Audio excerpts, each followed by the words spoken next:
Hi, this is Kevin Trainer, and this tutorial video will offer tips on how best to complete your final project in my database course. We're looking at the assignment instructions right here, and we begin with a list of the contents in the document. So it's pretty extensive. Um, I've revised these not too long ago to make them pretty problem resistant. I wouldn't say that they're foolproof, but uh, they're fool resistant. Let's say this. So let's begin with the assignment overview. Um, so it's really best to think of the work that you're going to do on the project as a series of steps. Okay. This is a recipe for doing it the right way. Some of the steps repeat, right? We cycle through them until we get done. And some of the steps are kind of one time steps. So, step one, review the case description in Appendix D, uh, a one time step. Step two, review the logical database design in Appendix A. A one time step, but you'll be back to and referring to this entity relationship diagram over and over again. Step three, create the schema for the project database. Okay. Now, this is the beginning of the steps that are going to repeat. I don't reasonably expect that you're going to get this right the first time you try it. Okay. So what's going to happen is you're going to do your best, and then as you go either to load the test data or to write the scripts that come later in the project, you're going to discover that you left something out or you made a mistake in step three. So what you're really going to do is you're going to go back to step three. You're going to fix your problem, and then you're just going to work your way through the steps. Again, it'll certainly be faster because you've already been through the step. But you ought to think of this as you go as far as you can until you find some problem. You left out a column. You define the attributes for the column the wrong way. You left out a foreign key constraint. Um, uh, my recommendation is just go back to step three and start again. Okay. Now, you're going to have the schema that you created. Okay, so you're just going to change it, but um, it's probably best not to try to fiddle with the schema and repair things kind of internal to this multi-step process. Probably best to go back to the beginning and start again. Okay. Step four, populate the database by running the database loading script provided as a starter file. Okay, so there's a link with the assignment in the weekly schedule that has the starter files. I believe the only starter file is this script that you're going to run. So you're going to have a schema. It doesn't have any data yet. Okay, and you're going to run the database loading script as step four. And when you're done, you're going to have a completely populated database with all the test data. Okay, and we'll go through that. Uh, Number five, create a database restore script that can be used to create a fresh, populated copy of the database whenever required. it's going to turn out that this is the first of the things you're going to hand in. This is the first of your deliverables. All this stuff you've done before is all part of your work product. Okay, but this is, you're going to hand in 14 scripts, and this one is the first one. It's identified as O1. Okay, so once you get that to work, you're going to code and test the report query SQL scripts. So the SQL scripts that you're going to do, there are 14 of them. Okay. Number one is this database restore script that we already talked about. Scripts 2 through 7 are sort of report query scripts. Typical SQL queries. Then, when you're done with them, you're going to do the database maintenance SQL scripts, and these are scripts 8 through 14, and they change the database. So it's maintenance in the sense of it's add changes and deletes. Whereas the first group of scripts that you're going to do, it's just going to report on the test data. The second group are actually going to change the data with inserts, updates, and deletes. Okay? So then, when you get to the end, it's important that you retest the entire system flow, beginning with the database restore script, that's script 01, and ending with the last of the database maintenance scripts, that's script 14. Why do we need to retest the whole thing? Well, if you're using hard-coded keys in the maintenance scripts, sometimes if you're fumphering around with the database, by the time you get it to work, you have higher primary key numbers than if you did it just straight through from the beginning. Now, how are we going to test your work? We're going to run it from 01 through 14. We're not going to be doing any fumphering around. So your scripts have to work in the exact order that we're going to run it. Okay, so doing step 8 proves that that works. Okay, you're just at that point, you are trying to simulate what we're going to be doing when we grade it. Okay, number 9, package up your files in your solution and submit your work. Right? So how's this going to work? Well, you're going to begin by doing 1 and 2. Okay. And then you're going to be doing a lot of work on 3. Okay. Till you think you have it right. Okay. Then you're going to do 4, 5, 6, and 7. As you're working your way through, you're going to find things that break. And I'm saying go back to 3. Get your schema right. And then reload the test data. Recreate your 01 restore script. Run your, if you already coded your report query scripts 2 through 7, rerun them and make sure that they work. If you've already begun the scripts 08 through 14, rerun those and make sure that they work and they do what they're supposed to. And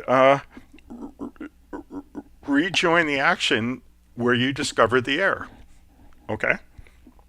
So it's only when you get all the way through that that you say to yourself, oh, I got this to work. I think I ran it straight through. Let's do step 8. Let's try to reproduce it from 3 through 7 and make sure that it gets exactly the answers that I want. When you've done that, then you're ready to package up your files and to submit your work. Okay? Now, one of the things that you're going to be grading on is, can we grade, can we run your work when we get it? Okay? There's 5 points on your file submission. Okay? We're going to expect to be able to just run your files 01 through 14. If we can't, we're going to ask you to resubmit.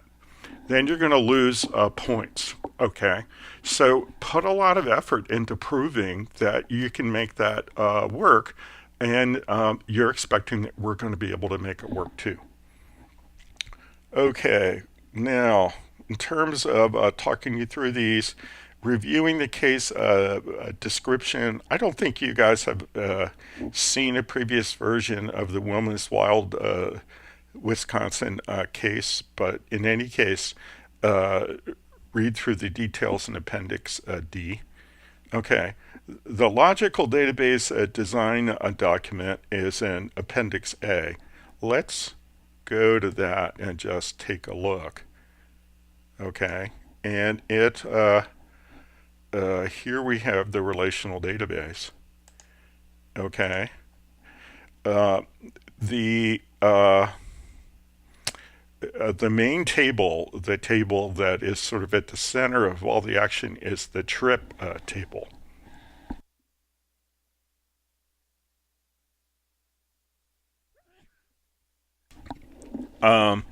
Everything else is connected to it. These are canoe trips and kayaking trips. So each trip has a trip type. Each trip has 2 employees attached. There's a guide employee and there's a gear employee. The gear employee is optional. The guide employee is required. Okay. Each trip has 0 to many reservations. Okay. Reservations are for a guest. Okay. So the combination of trip number and guest identify a reservation. Notice that the primary key of reservation is the combination of the primary keys of the 2 things that it associates. This is a classic associative entity or table. Trips have a gathering point. Guests have experience. Okay, so this is a question of as you can see, there's a bunch of lookup tables. Experience, gathering point, destination, trip type, role. Bunch of lookup tables. Okay? And then over on the left side, there are relationships between employees and trip types. And this is how we know that employees can guide a particular trip type. Now, there's nothing in the work that you have to do to prevent users from giving a trip to an employee that they don't have authorization to guide. We're going to assume that there is a web application that is going to implement this system and is going to populate the database. And that web application is going to look at CanGuide every time you try to assign an employee to a trip. But you're not going to worry about it in your database design. Okay? There are sufficient facts here for the web application to keep the user from making a mistake. Okay, but that's that's apart from the work that we're going to do in this final project. Uh, Likewise, employees are able to play a particular role. Okay, and again, the web application that is going to run this database, um, it'll take those capabilities into account when it assigns when you assign people to a particular trip. Okay, but that's not anything that you have to worry about. Okay, so if the data says that the trip has a particular gear employee or guide employee, you don't have to worry about if that's inconsistent with the facts in the rest of the database. That would be something that some kind of a web application would take care of on top of all this. Okay, so that's the logical design. You're expected to implement it with high fidelity. You're expected to have all the names of the columns the same. The names of the tables the same. You're expected to create the relationship using foreign key constraints. You're expecting to have these primary keys, the whole deal. So this isn't something where we're expecting you to distinguish yourself by doing it a lot differently or a little differently. The objective is to do it exactly this way. Okay, so that's the logical design. And let's go back up to where we were. We're up on step 2. So we wanted you to review the logical design. We just did that. Okay. Create the database schema. Okay. What I recommend for this is to do this using the modeling feature, the diagrammer in Workbench. Okay, that's the way I did it. All right. Can you write the schema by hand? Sure you can. Okay. If that's important to you, you can do it. What I'm going to assume is what most of you are going to do is you're going to use the diagrammer and then you're going to forward engineer it into a script. Okay, and you're going to use that to create the database. Okay, so I'm going to assume that if you discover a mistake in the schema, that you're not going to fool with the script that you generate by forward engineering. You're actually just going to go back and change the diagram. Okay, so you're going to go back to step 3, change the diagram, and then start forward again. Okay. So there's all kinds of hints in here about things that are significant in the schema that are going to cause you either to pick or to not pick certain features when you are designing the database using the diagrammer. Or again, if you want to do it by hand, be my guest. Okay. When you're done with step 3, you're going to do a forward engineering. We did at least one of those for homework, so you should know how to do that. Okay. Once you've forward engineered and you have a database, it's empty. Okay. So you're going to have to do step 4. And step 4 is a script that I wrote that loads the database. Okay. Now, it's only going to work if you have created the schema the right way. If you named your tables differently, if you named the database differently, if you didn't give things the right relationships, well, it's not going to work. Okay, so it may take some work for you to get through step 4. You might start to run it, and it may blow up because you've got to go back and correct things in step 3. Okay, so at the end of step 4, you should have a database that's ready for all the rest of the scripts that you're going to write. Okay, but before you do that, in step 5, you're going to dump the database. Okay, and now you have a proper database. You have a schema, and you've got test data. It's fully populated. It's ready for you to run uh, scripts 02 through 14. Okay, but you have to give me something that I could run first to create your version of the database. So that's why you export or dump this O1 script. This is the first thing that you're going to give to me. This is the first thing I'm going to run. Okay. This is also a good place for you to back up if you're running your scripts. Okay, and you want to make sure that they run in order from 01 to 14. You think they're all correct, but you just want to make sure you can run them in order. Well, come back to step 5, run your 01, and then run 02 or 3 or 4, and then get all the way to the end and make sure that you get the results that you want all the way to the end. Okay.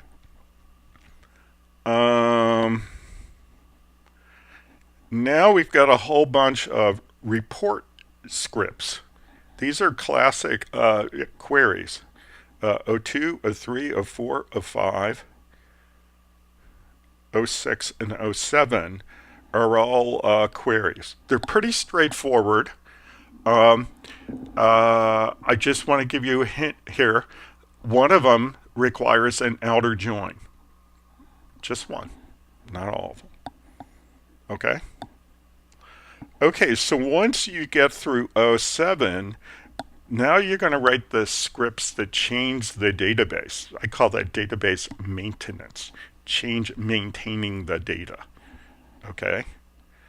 And they have inserts, deletes, and updates. Okay, so they are 08 through 14.